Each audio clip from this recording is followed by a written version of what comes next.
Wali Kota Bandar Lampung Eva Duyana mengukuhkan Forum Generasi Berencana Kota Bandar Lampung di Aula Semergo, lingkungan pemerintah Kota Bandar Lampung, Selasa 12 Agustus 2025.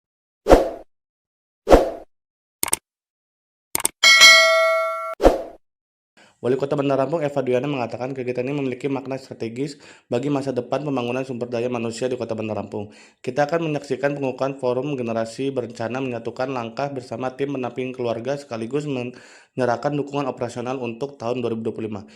Ia menjelaskan Forum Genre merupakan wadah yang tepat bagi remaja untuk saling mengedukasi terhadap kesehatan reproduksi, bahaya narkoba, dan pentingnya menunda usia pernikahan. Ya, dari sini kita sudah coba. Mudah kan sekarang banyak vaksin kan sekarang. Banyak vitaminnya juga anak-anak muda. Harapan juga anak-anak muda ini bisa mensosialisasikan apa program pusat dari Presiden, dari Pak Gubernur, untuk kita Kota Bandar Lampung langsung mensosialisasikan. Kita berharap kepada publik bisa semua anak-anak yang kita kunjungi selama setahun, kalau kerjanya baik, ini tadi ngomong ya, kalau kerjanya baik akan kita angkat lagi mereka sebagai genre untuk Bandar Lampung. Kemudian mereka banyak bisa bagi insentif tiap bulan kita bayar.